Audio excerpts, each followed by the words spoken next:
더불어민주당 이훈기 의원입니다. 한덕수 총리 나와주시기 바랍니다. 총리님, 저 장면 기억나십니까? 네, 기억납니다.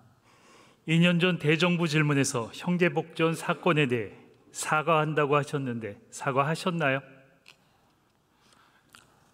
지금 사안별로 이행계획을 수립하는 그런 과정에 있습니다. 조속히 후속 절차를 이행해 나가도록 하겠습니다. 벌써 2년이 지났습니다. 어제도 형제복지원 피해자 한 분이 돌아가셨습니다.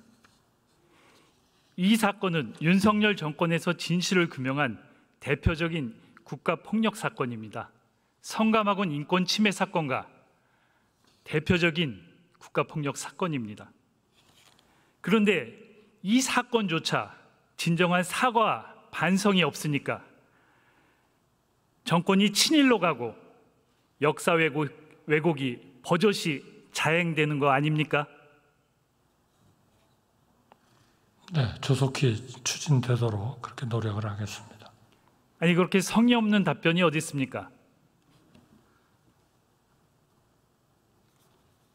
지금 관계부처에서요, 그렇게 검토를 하고 있습니다. 그저께 위안부 피해자 할머니 한 분도 별세하셨습니다. 윤석열 대통령의 친일 역사 왜곡에 편히 눈을 감지 못하셨을 겁니다. 광복절인 지난 8월 15일 국민은 공영방송 KBS를 보고 경악했습니다. 8월 15일 0시 KBS의 첫 프로그램은 기모노 입고 기미가요가 나오는 나비 부인이었습니다. 총리, 광복절에 일본의 국가인 기미가요가 말이 됩니까? 건국절이라서 상관없다는 겁니까? 말씀하시죠. 네, 부적절했다고 생각합니다. 광복절 당일 KBS 아침 뉴스에서는 좌우가 뒤바뀐 태극기가 나갔습니다. 메인 뉴스인 9시 뉴스는 광복절 의미를 애써 축소하고 박정희 독재 정권을 미화하는 뉴스로 도배했습니다.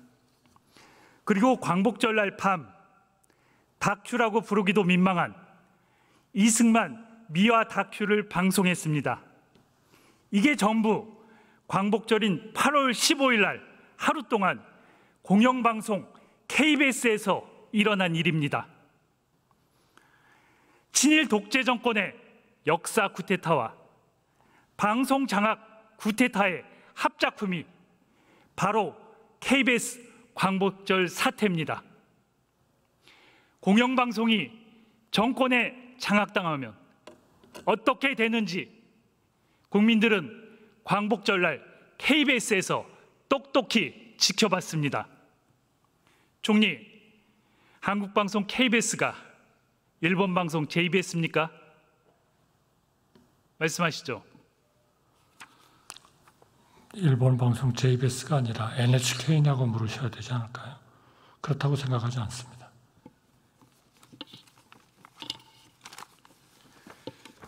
총리, 이 문건 보셨습니까? 어떤 문건인가요? 일명 KBS 장악 문건이라 불리는 대비 문서입니다. 이 문건에는 대국민 사과를 해라, 우파 중심으로 인사를 해라, 인면 동의제를 무력화시켜라, 구조 조정을 해라, 이런 충격적인 내용이 담겨 있습니다. 이 문서는 심지어 KBS 공중분해까지 언급하면서 정말 소름 끼치지 않습니까? 이 KBS 장악 문건은 과거 MBC 장악 문건을 연상시킵니다. MBC 문건은 2010년에 국정원이 작성한 것으로 뒤늦게 드러났습니다. 더 경악스러운 것은 지난해 윤석열 대통령이 임명한 박민 사장이 취임하고 실제로 이 문서대로 실행되고 있다는 것입니다. 박민 사장은 최근 국회 결삼심사에 출석해 이 문서가 자신의 경영 계획서와 일치한다고 실토했습니다. 정권에 의해 졸속으로 민영화된 YTN에서도 KBS와 똑같은 일이 그대로 벌어지고 있습니다. 일종의 방송 장악 매뉴얼이 있는 것이 아닌지 강력한 의심이 듭니다. 총리, KBS와 YTN에 대한 정권 차원의 방송 장악 매뉴얼 어디서 만들었습니까?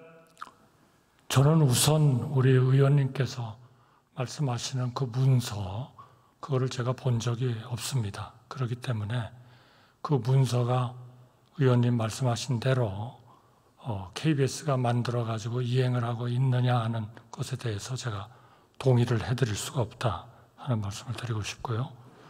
그리고 그러한 모든 문제들의 기초에는 우리가 방송의 공정성을 중요시 여겨야 된다라는 것이 기초를 해야 된다 이렇게 생각합니다. 많은 사람들이 경우에 따라서 시기에 따라서 특정 방송이 너무나 편파적이다 이런 생각들을 많이 가졌었습니다. 예를 들면 일부가 그랬기 때문에 예를 들면 KBS의 시청료 거부 운동 같은 것도 저는 일어난 거 아닌가 이렇게 생각합니다. 그렇기 때문에 이 문제를 제가 지금 의원님 말씀하신 대로 그것이 거기서 만든 것이고 이행하는 거니까 정부로 봐서 무슨 기본적인 원칙이 있다. 그렇게 제가 말씀드리기는 어렵겠고요. 그러나 중요한 거는 공영방송은 정말 항상 중립적이어야 된다. 공정해야 된다. 그렇게 안 하면 정말 우리 국가에 엄청난 해를 끼친다. 이렇게 생각합니다. 명백한 문건과 행위가 있습니다. 부정하지 마십시오. 국민은 윤석열 대통령에 의해 국민이 주인인 공영방송을 정권이 초법적으로 장악한 방송 장악 쿠데타가 일어나고 있다고 생각하고 있습니다. 방송 장악 쿠데타는 윤석열 대통령이 시작했습니다. 윤 대통령은 지난해 5월 30일 한상혁 방송통신위원장을 면직했습니다. 이어 김효재, 이동관, 김홍일, 이진숙 등 4명의 방송통신위원장은 방송 장악의 하수인 역할을 충실히 했습니다. 짧게는 3일에서 3개월, 6개월까지 원포인트로 방송 장악 미션을 수행했습니다. 총리님, 김효재, 이동관, 김홍일, 이진숙 이 4명의 방통위원장이 방송 장악을 위해서 어떤 일을 했는지 아십니까? 죄송합니다. 방송통신위원회는 업무상 총리실로부터는 독립해 있습니다. 총리는 그 일에 관여하지 않습니다. 제가 말씀드리겠습니다.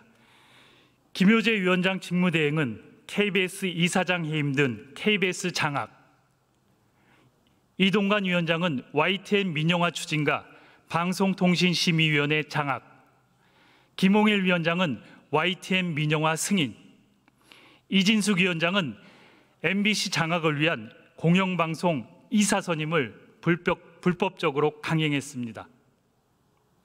임기 3년의 장관급인 방송통신위원장은 방송의 자유와 독립을 보장하고 방송의 공적 책임을 높여 시청자 권익 보호와 민주적 여론 형성을 도모해야 할 막중한 책무가 있습니다.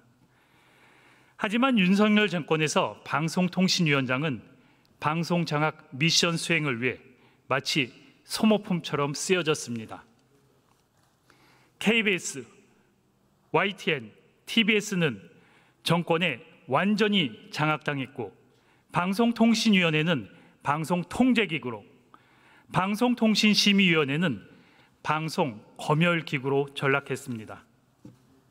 총리, 이렇게 장악당한 방송에서 무슨 일이 일어나고 있는지 아십니까? 저는 의원님께서 우선 지금 그 방송통신위원회 그 행정의 영역에서 일어나고 있는 일에 대해서 말씀하신 것을 제가 매일매일의 그런 방송통신위원회의 업무에 관여하고 있지 않기 때문에 제가 좀 동의해 드리기가 어렵습니다.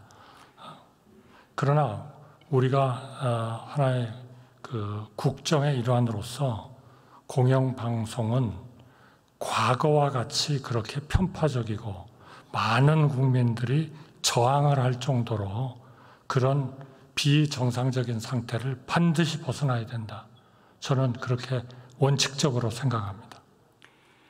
대표적으로 김건희 여사에 대한 보도가 사라지고 축소됐습니다. KBS가 지난 2월 방송한 대통령과의 대담에서 진행자는 김건희 여사의 명품백 수수 의혹을 언급하면서 파우치, 외국 회사의 조그만 백이라고 애써 의미를 축소했습니다. YTN은 한 발 더 나아가 김건희 여사가 명품백을 수수하는 영상을 뉴스에 사용하지 말라고 보도 통제까지 했습니다. 검열기구로 전락한 방시민은 정권이 불편해하는 보도에 마구잡이 심의와 징계 폭탄을 퍼부었습니다. 물론 법원에 의해 다 제동이 걸린 상태입니다.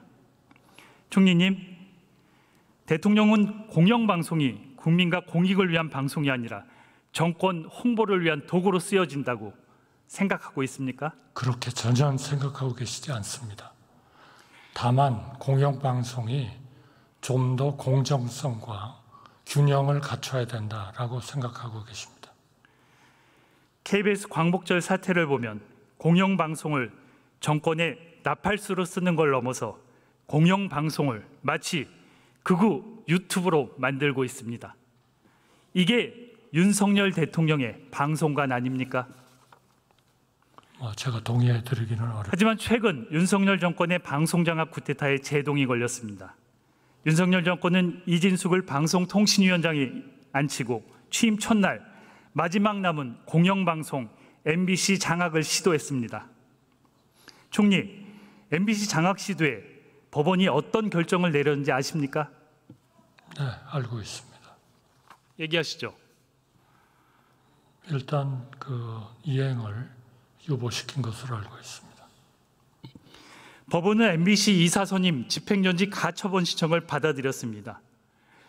5인 합의제인 방통위의 불법적 이인 의결, 회의 운영 절차상 문제, 기피 신청 셀프 각하, 결격 사유 미확인, 심의 없는 의결, 국회 과방위의 방송장악 청문회에서 제기된 문제들에 대해 법원이 위법성 여부를 따져볼 필요가 있다고 결정문에 명시했습니다.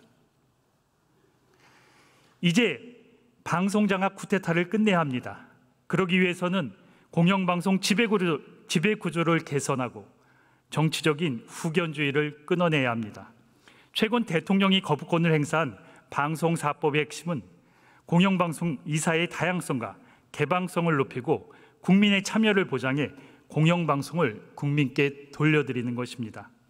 하지만 대통령은 방송사법이 오히려 방송의 공정성과 공익성을 훼손시킨다고 억지를 부르며 거부권을 행사했습니다. 총리, 대통령이 방송사법을 반대하는 이유가 뭡니까? 저희가 제2요구를 할 때 그 원인을 다 밝혔다고 생각을 합니다. 여러 가지가 있겠습니다만 저희 민주주의의 정당성 그리고 이사회의 그 일종의 형해화 이런 문제들이 제기됐던 것으로 알고 있습니다. 공영방송은 정부 기관이 아닙니다. 공영방송은 국민의 것입니다. 대통령은 행정적인 임명 절차를 처리할 뿐입니다. 원칙적으로 영향력을 행사해서는 안 됩니다. 윤석열 대통령은 더 이상 방송사법에 대한 거부권을 행사하지 말고 공영방송을 국민에게 돌려주어야 합니다. 총리 들어가십시오.